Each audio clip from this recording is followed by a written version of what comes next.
Selamat pagi, Shalom. Kita bersyukur kepada Tuhan karena Tuhan baik dalam kehidupan kita.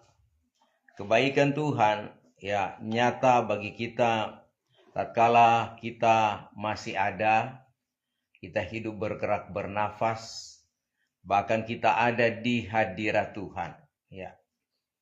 Saudara, kesempatan yang indah yang Tuhan berikan bagi kita, maka kita sudah mengambil ya hal yang terbaik, yang terindah. Kita melupakan rasa mengantuk, rasa lelah, rasa capek, dan kita datang kepada Tuhan. Karena Tuhan adalah satu-satunya penolong yang tidak pernah mengecewakan. Ya, Dia Allah yang maha kuasa, Allah yang ajaib, bahkan Dia yang empunya kehidupan ini. Oleh sebab itu, saudara, ya tidak rugi kita datang kepada Tuhan. Karena hidup ini dalam rancangan Tuhan. Tuhan memanggil kita untuk mengerti rancangan-rancangan Tuhan. Puji Tuhan, pada pagi hari ini kita akan sama-sama belajar firman Tuhan. Firman Tuhan saya akan ambil di dalam kitab Mazmur, ya. Kitab Mazmur pasal yang ke-20 ayat 8 dan ayat yang ke-9, ya. Firman Tuhan sebagai berikut. Saya baca di dalam terjemahan lama. Mazmur 20 ayat 8 firman Tuhan. Bahwa ada yang bermegah akan rata dan ada yang bermegah akan kuda. Tetapi kita juga hendak bermegah akan nama Tuhan Allah kita. Bahwa mereka itu telah membungkukkan dirinya dan sudah jatuh.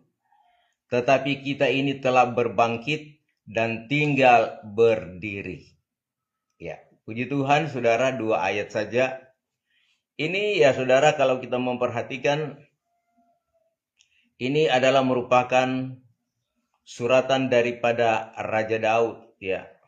Dalam terjemahan baru, dalam ayat 1 bertemakan doa mohon kemenangan bagi raja. Dikatakan saudara oleh pemazmur Raja Daud, ya, Tuhan yang akan menjaga, ya. Tuhan menjawab engkau pada waktu kesesakan, kiranya nama Allah Yakub membentengi engkau, kiranya dikirimkannya bantuan kepadamu di tempat kudus dan disokongnya engkau dari Sion. Kiranya diingatnya segala korban persembahanmu dan disukainya korban bakaranmu, Selah. Kiranya diberikannya kepadamu apa yang kau kehendaki dan dijadikannya berhasil apa yang kau rancangkan. Kami mau bersorak-sorai tentang kemenanganmu dan mengangkat panji-panji demi nama Allah kita. Kiranya Tuhan memenuhi segala permintaanmu. Saudara, ini adalah merupakan doa kemenangan pujian daripada daripada Raja Daud, ya saudara. Tentang saudara sekalian, siapakah Tuhan? Dia adalah penolong, dia yang mengadakan, dia yang menyokong. Sehingga kehidupan seorang raja, seorang yang berkenan kepada Tuhan, diberkati, disertai, bahkan mengalami keberhasilan. Dan saudara, dalam ayat pokok, ya, ayat pokok pada pagi hari ini, saudara, dikatakan, saudara, ada yang bermegah karena rata, karena kereta, ya. Ada yang bermegah karena kuda, tetapi kita juga bermegah dalam nama Tuhan kita. Nah, kita perhatikan saudara sekalian, ada 3 kemegahan yang dialami atau yang dicari oleh gereja Tuhan, orang yang percaya di dalam dunia ini. Ada ya saudara sekalian mengalami kemegahan, bermegah atau membanggakan, yaitu kereta. Dan saudara sekalian, ada yang membanggakan, memegahkan kuda, tetapi ada juga yang bermegah akan nama Tuhan, ya. Ini mempunyai rahasia secara rohani, saudara. Secara rohani, saudara sekalian, ya, bahwa kereta itu adalah berbicara tentang kekayaan. Kereta berbicara tentang harta kepemilikan secara duniawi, ya saudara. Bukan sedikit ya orang yang saudara sekalian berusaha ya untuk mencari kekayaan-kekayaan di dalam dunia ini, yaitu kekayaan secara lahiriah. Dengan berbagai-bagai cara mereka akan mendapatkan agar supaya di dalamnya mereka tidak mengalami kesusahan ya. Sebab saudara, kalau memiliki segala sesuatu, maka dia menganggap ini adalah sesuatu yang luar biasa dan sangat ajaib, saudara. Karena kekayaan atau harta benda atau uang itu, saudara, adalah menjadi, saudara sekalian, tujuan hidup manusia agar supaya dia mengalami kedamaian, mengalami ketenangan. Artinya dia, saudara sekalian, membutuhkan apa saja bisa terpenuhi karena memiliki harta kekayaan. Tidak sedikit orang yang mengorbankan berbagai-bagai cara, ya, melakukan berbagai cara, mengorbankan berbagai hal untuk mendapatkan kekayaan. Sebab itu orang, saudara sekalian, berusaha sekolah agar supaya mendapatkan pekerjaan, di dalamnya tujuannya mendapat berkat atau memenuhi kebutuhan keluarga. Ini, saudara sekalian, tentunya saudara, ya, apa yang kita cari itu memang tidak salah ya. Namun saudara, ya, dikatakan oleh firman Tuhan ya bahwa ada harta duniawi dan ada harta sorgawi ya. Kalau kita hanya fokus ya kepada harta duniawi ya, dikatakan saudara sekalian bahwa harta duniawi itu hanya sementara ya. Bahkan saudara, harta duniawi itu ya tidak akan kekal. Itu hanya di bumi ya. Namun saudara sekalian, anehnya orang mati-matian untuk mencari, untuk mendapatkan hal itu agar supaya anak cucunya kalau perlu mengalami ya keberkatan ya. Ini tujuan manusia. Namun saudara sekalian, ya terkadang tujuan Tuhan kita abaikan, saudara ya. Kita perhatikan saudara sekalian bahwa mari ya saudara sekalian kita baca di dalam Pengkhotbah atau Alkitab pasal 5. Pengkhotbah pasal 5 ya, kita membaca ayat 9 mulai ya, dikatakan begini. Siapa mencintai uang tidak akan puas dengan uang, dan siapa mencintai kekayaan tidak akan puas dengan penghasilannya. Ini pun sia-sia. Alkitab, saudara sekalian, mengatakan ya, ini suratan daripada Raja Salomo. Tatkala dia menjadi raja, dia menjadi kaya, saudara ya. Dikatakan siapa mencintai uang tidak akan puas dengan uang. Siapa mencintai kekayaan tidak akan puas dengan penghasilannya. Ini pun kata firman Tuhan, sia-sia. Jadi saudara, ya, kalau kita mencintai uang, kita menginginkan kekayaan, Tuhan bisa berikan. Kita bisa mendapatkan. Alkitab katakan itu sia-sia semuanya. Apa sebab? Ini sudah menjadi pengalaman daripada Raja Salomo. Dia diberkati dengan hikmat. Dia diberkati dengan kekayaan. Kerajaannya itu mengalami kejayaan atau mengalami kedamaian karena ya dia berharap kepada Tuhan. Tetapi dia katakan semua itu dia miliki, tetapi dia katakan semua sia-sia. Kita Pengkhotbah berbicara tentang segala sesuatu adalah sia-sia tanpa Tuhan ya. Nah, oleh sebab itu kita pun harus mengerti dan memahami, saudara, bahwa segala semua yang ada di dunia ini hanya sementara. Tatkala saudara sekalian ya, bumi akan bergejolak, tatkala akan mengalami kegoncangan, maka harta itu tidak berguna ya. Nah, saudara kasih dalam Tuhan, kita baca ya di dalam Pengkhotbah pasal yang ke-6 dulu ya. Pengkhotbah pasal yang ke-6 ayat 1 dikatakan begini. Ada satu kemalangan yang telah kulihat di bawah matahari yang sangat menekan manusia. Orang yang dikaruniai Allah kekayaan, harta benda, dan kemuliaan, sehingga ia tak kekurangan suatu pun yang diingininya. Tetapi orang itu tidak dikaruniai kuasa oleh Allah untuk menikmatinya, melainkan orang lain menikmatinya. Inilah kesia-siaan dan penderitaan yang pahit. Ya saudara, Raja Sulaiman masih saudara sekalian mengungkapkan bahwa saudara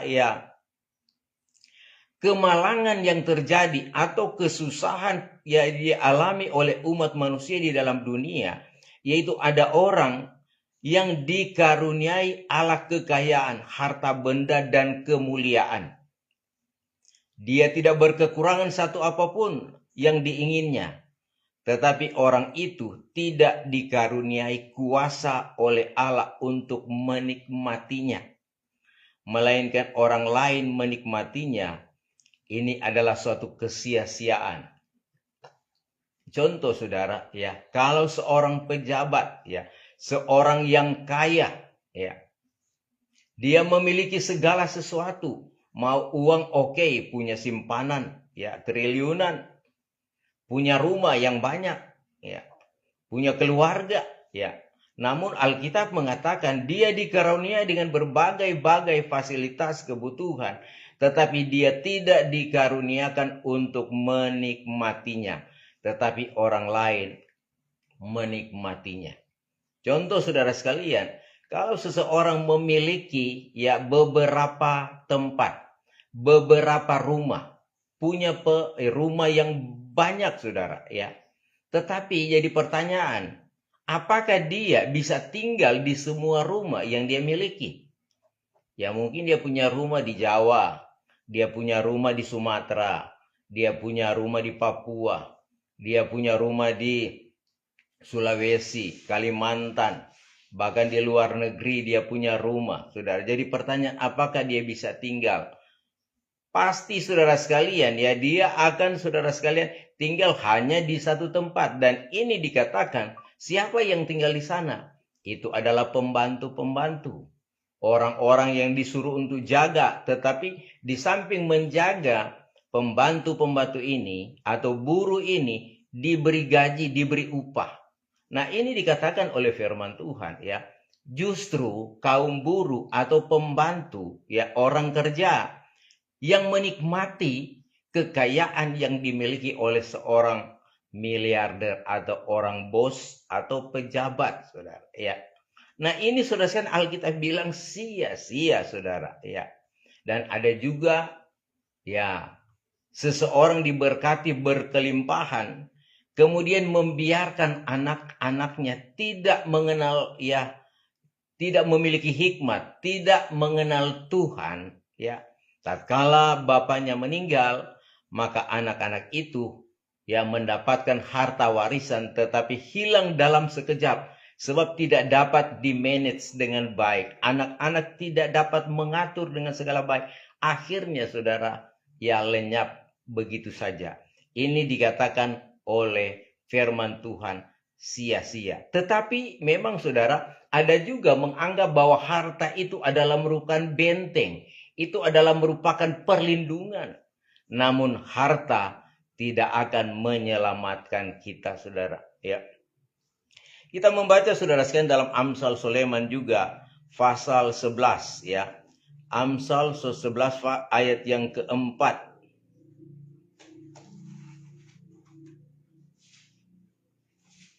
Dikatakan firman Tuhan, pada hari kemurkaan harta tidak berguna, tetapi kebenaran melepaskan orang dari maut. Hari kemurkaan, tatkala Tuhan murka karena saudara sekalian kejahatan manusia semakin bertambah-tambah, maka saudara sekalian harta tidak dapat menolong, Harta yang kita miliki saudara tidak dapat memagari kita, tidak dapat menyelamatkan kita. Tetapi justru yang melepaskan kita dari malapetaka, kemurkaan itu adalah kebenaran, adalah Tuhan sendiri. Sebab itu saudara, ya, ini mengingatkan kita orang-orang akhir zaman ini, hati-hati dengan berkat yang ada, jangan sampai berkat ini kita salah pergunakan, ya. Tidak apa-apa kita diberkati, ya. Karena justru, ya saudara, dalam Alkitab dikatakan, ya, dalam Lukas pasal yang ke-16, itu menceritakan tentang orang kaya dan Lazarus, ya. Diceritakan saudara sekalian, ada seorang kaya yang memiliki segala sesuatu kebutuhan, dan di dalamnya juga ada seorang Lazarus yang miskin, yang hanya mencari makanan jatuh dari meja.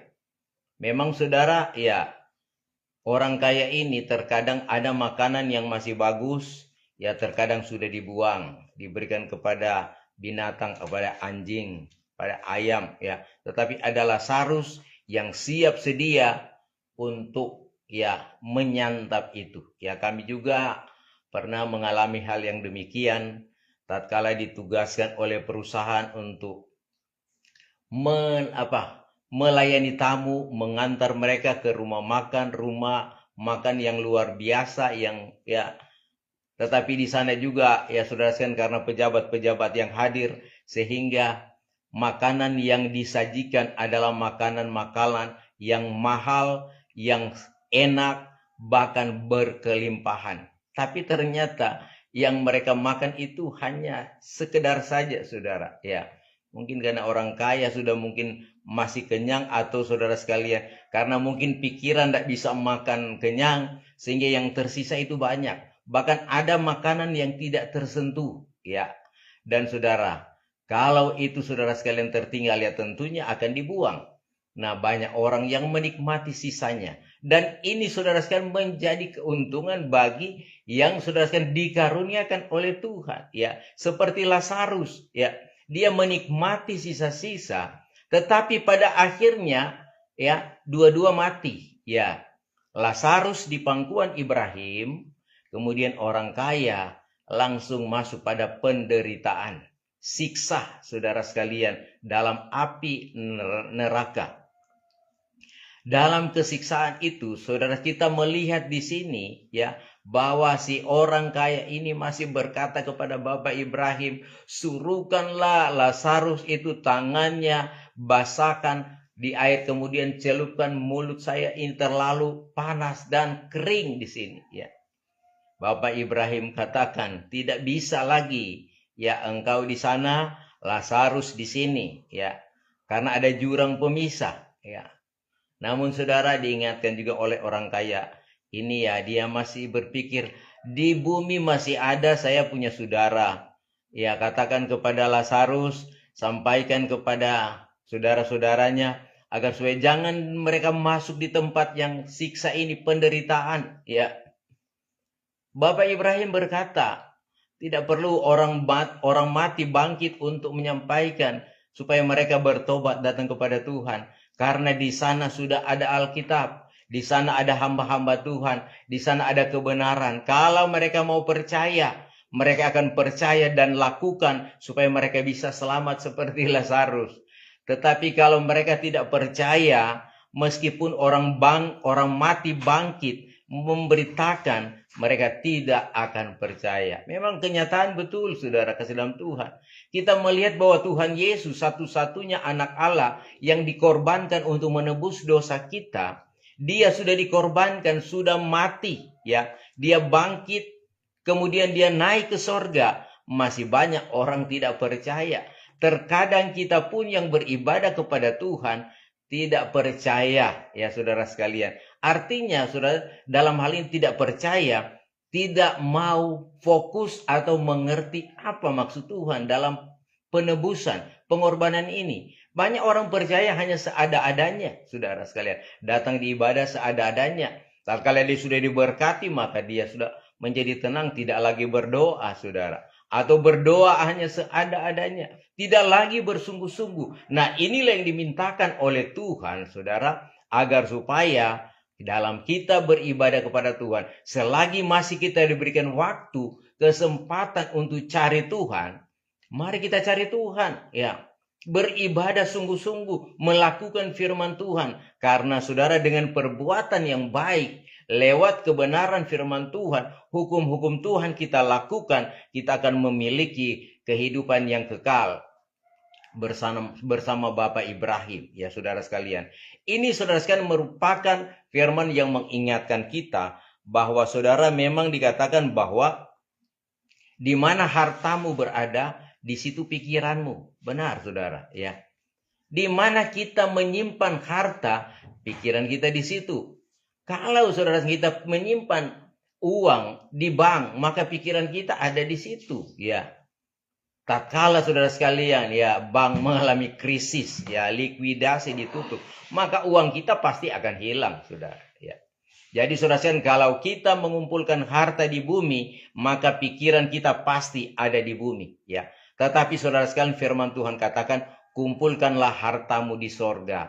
Kalau kita mengumpulkan harta di sorga, maka pikiran kita akan tertuju di sorga. Sebab itu dalam Kolose pasal yang ketiga, ayat 1, 2, dan 3 dikatakan, pikirkanlah perkara-perkara yang ada di atas, di mana Kristus ada. Tatkala kita berpikir sorga, kita memikirkan harta kita yang ada di sorga. Itu berbicara tentang kerajaan sorga, kerajaan yang tidak tergoyahkan, yaitu kerajaan Allah. Dan diuntukkan bagi orang yang mencari hadirat Tuhan. Ya, saudara kasih dalam Tuhan. Di dalam Matius pasal yang ke-6 juga, Tuhan mengingatkan, ya, Matius pasal 6, ya, kita akan membaca firman Tuhan, ya. Ayat 19 mulai, firman Tuhan demikian. Janganlah kamu mengumpulkan harta di bumi ngengat dan karat merusakkannya, dan pencuri membongkar serta mencurinya. Tetapi kumpulkanlah bagimu harta di sorga ngengat dan karat tidak merusakkannya, dan pencuri tidak membongkar serta mencurinya. Karena di mana ada hartamu berada, di situ juga hatimu berada. Jadi saudara kasih dalam Tuhan, ini adalah merupakan perkataan Tuhan Yesus, ya. Di mana kita kumpul harta, di situ hati kita, ya. Kalau kita mengumpulkan harta di bumi, ya kita memikirkan tentang bumi, apa yang ada di bumi. 1 Yohanes 2 ayat yang ke-16 dan ayat yang ke-17 dikatakan firman Tuhan, semua yang ada di bumi adalah keinginan mata, keinginan tubuh, dan hidup dengan jemawa. Itu bukan daripada Tuhan, ya. Bumi ini lenyap, segala keinginan mata, keinginan tubuh, hidup jemawa itu akan lenyap juga, saudara. Tetapi orang yang melakukan kehendak Tuhan itu akan kekal selama-lamanya. Jadi yang pertama, orang yang bermegah karena kereta, karena harta, kekayaan, itu akan jatuh, ya, akan binasa. Kemudian yang kedua, ada yang bermegah karena kuda, ya. Kuda artinya saudara sekalian dilambangkan dengan kekuatan. Sebab itu mesin-mesin yang diciptakan manusia itu punya kode PK, artinya kekuatan. Kuda adalah kekuatan yang bergerak, ya. Orang banyak saudara sekalian bangga bermegah karena dia kuat, dia hebat, ya. Dia punya segalanya.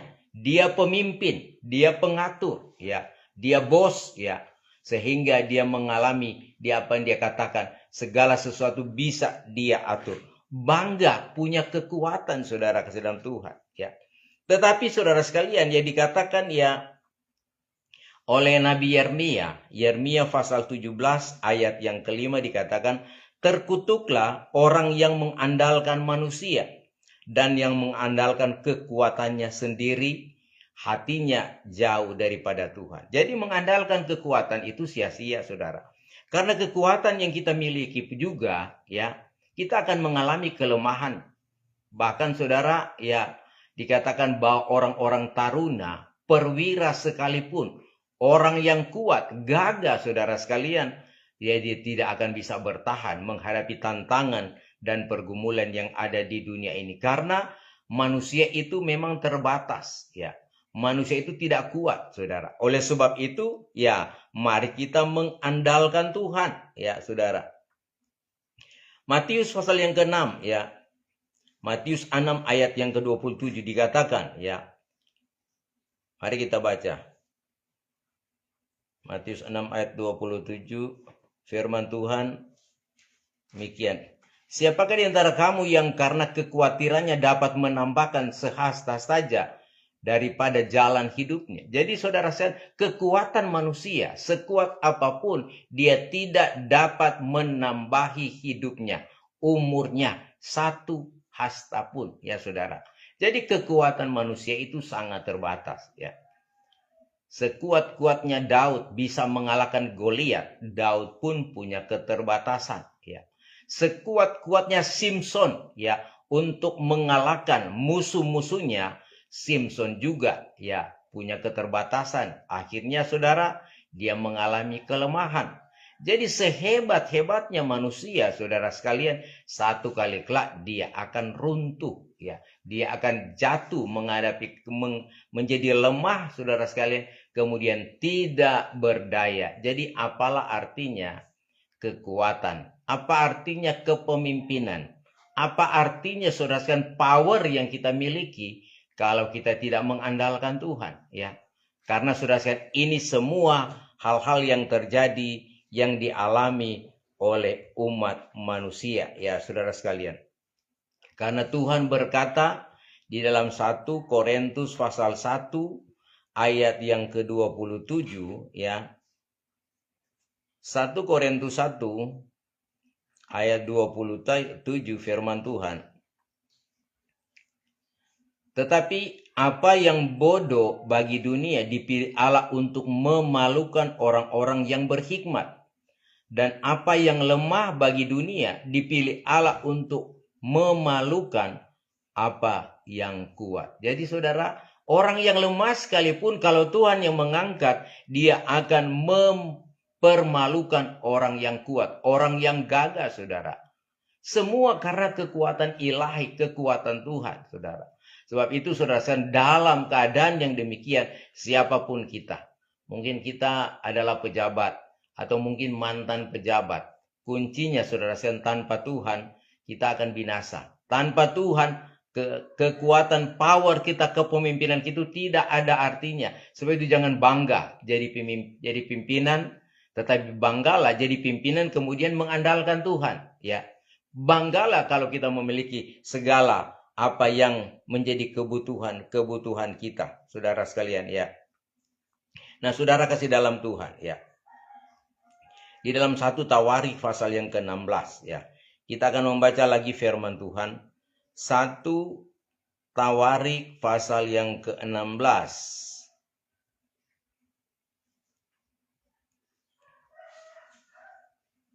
ayat yang ke-10 mulai.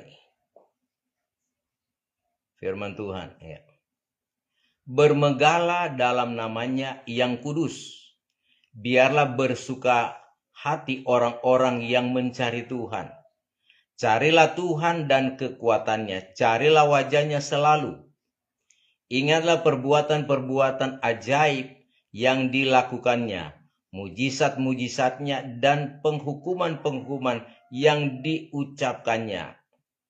Hai anak cucu Israel hambanya, hai anak Yakub orang-orang pilihannya. Jadi saudara, dalam hal ini firman Tuhan mengingatkan, carilah Tuhan ya. Sebab itu selagi ada kesempatan, mari kita cari Tuhan.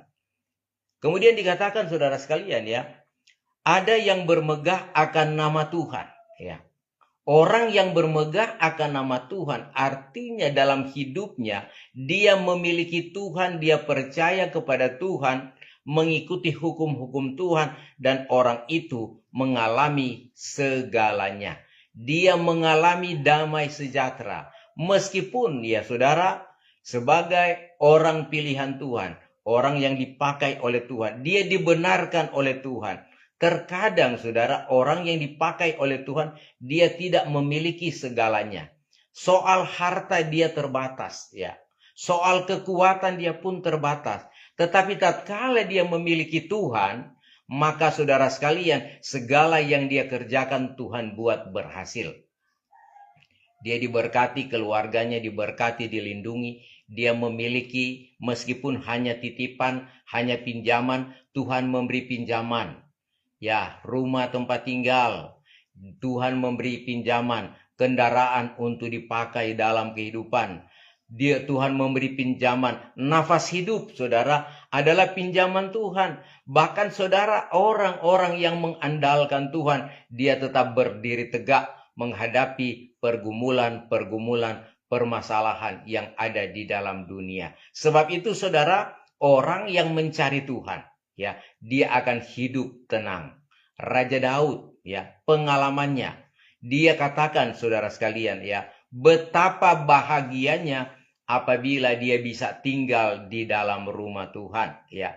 Mazmur pasal yang ke-27 ayat yang keempat, ya saudara, Raja Daud katakan bahwa satu hal telah ku cari dan itulah yang akan ku usahakan, yaitu tinggal di dalam rumah Tuhan sepanjang umur hidupnya. Ya saudara, dikatakan, saya akan bacakan Mazmur 27 ayat 4. Satu hal telah ku minta kepada Tuhan, itulah yang kuingini. Diam di rumah Tuhan seumur hidupku, menyaksikan kemurahan Tuhan dan menikmati baiknya. Jadi saudara sekalian, ini permintaan saudara sekalian daripada seorang raja, ya. Satu hal dia minta dan dia akan cari supaya dia boleh diam dalam rumah Tuhan, tinggal dalam rumah Tuhan sepanjang umur hidupnya. Apa sebab? Kita hidup manusia saudara sekalian, ya, sangat-sangat membutuhkan Tuhan. Sebab itu, ya, ada di ayat lain Raja Daud katakan, lebih baik satu hari dalam rumah Tuhan daripada 1000 hari di tempat lain, ya. Kemudian ayat yang kelima, apa yang Raja Daud alami tatkala dia dalam rumah Tuhan, menikmati bait Tuhan. Sebab ia melindungi aku dalam pondoknya pada waktu bahaya. Ia menyembunyikan aku dalam persembunyiannya di kemahnya. Ia mengangkat aku ke atas gunung batu, ya. Maka sekarang tegaklah kepalaku mengatasi musuhku sekeliling. Aku dalam kemahnya dan aku mempersembahkan korban dengan sorak-sorai. Aku mau menyanyi dan bermazmur bagi Allah, saudara. Ya. Pengalaman Daud yang selalu mengandalkan Tuhan. Dia bisa mengalahkan musuh yang besar. Ditakuti orang-orang Israel, ditakuti oleh Raja Saul, tetapi Daud bisa mengalahkan Goliat, ya saudara. Kita pun saudara sekalian, gereja Tuhan, orang yang mengandalkan Tuhan, diperhadapkan dengan berbagai-bagai masalah, ya, masalah ekonomi, ya, masalah pekerjaan, masalah bisnis, ya, masalah kesehatan, sakit penyakit. Kita mengalami saudara, tetapi kalau kita ada di dalam Tuhan, ya, maka Tuhan akan menyelesaikan segala sesuatu karena Dia Allah peduli dan Dia Allah mengerti kehidupan kita. Saudara, ya, waktu saudara sekalian ini jadi pengalaman juga sebagai hamba Tuhan, ya, tatkala kita mengadakan pergumulan, ya, baru-baru kita mengadakan puasa 3 hari di Manado. Dan saudara sekalian, kita melihat kekuatan yang Tuhan berikan selama 3 hari tidak makan, tidak minum. Dan kita bisa tembus, saudara. Dan Tuhan katakan lewat nubuatan, lewat penglihatan, lewat kontrol Tuhan, bahwa aku sudah memulihkan segala penyakit kamu. Ya, saudara, memang hal-hal yang terasa menjanggal atau mengganggu kesehatan kita, ya, tubuh kita memang tiba-tiba seperti diangkat oleh Tuhan. Apa sebab? Orang yang mengandalkan Tuhan memang benar-benar diperhatikan oleh Tuhan. Hidup kita dalam kontrol Tuhan, ya. Sebab itu kalau sakit datang kepada Tuhan. Kalau kurang iman cari dokter, jangan cari dukun. Tuhan lebih marah kalau cari dukun, ya. Memang sekarang banyak saudara sekalian orang-orang pintar, orang-orang, ya, bisa menyembuhkan, tetapi saudara, kalau dari iblis, dari setan, maka saudara sekalian Tuhan lebih benci, ya. Dia bisa sembuh, tetapi apa? Dia tidak akan memiliki keselamatan. Hanya Tuhan yang memberikan kesembuhan, bahkan keselamatan. Sebab itu cari Tuhan, saudara. Bahkan hidup ini, saudara, dikatakan oleh Raja Daud, ya, setiap hari Tuhan menyayangi kita. Bahkan setiap hari dia menaruh sayang dan memberi pinjam sehingga anak cucu keberkatan. Jadi semua yang ada adalah merupakan pinjaman Tuhan. Sebab itu berbahagialah kita kalau kita ada di dalam Tuhan. Mari kita bangga memiliki Tuhan. Kita terus cari hadirat Tuhan. Bertambah-tambah dalam Tuhan, dalam kebenaran. Tuhan kita taruh dalam hati. Karena dia adalah penolong dalam kehidupan kita. Dan dikatakan bahwa orang yang bermegah karena harta kekayaan, karena kekuatan itu berguguran, jatuh dan lenyap. Tetapi orang yang menanti-nantikan Tuhan, kuatnya dibaharui, ya, sehingga dia tetap dengan Tuhan sampai di bawah Tuhan pada keselamatan yang kekal, yaitu sorga yang kekal. Puji Tuhan, ini kebenaran firman Tuhan. Kita mempersiapkan diri, kita akan menyembah Tuhan dalam roh dan kebenaran. Kita angkat pujian.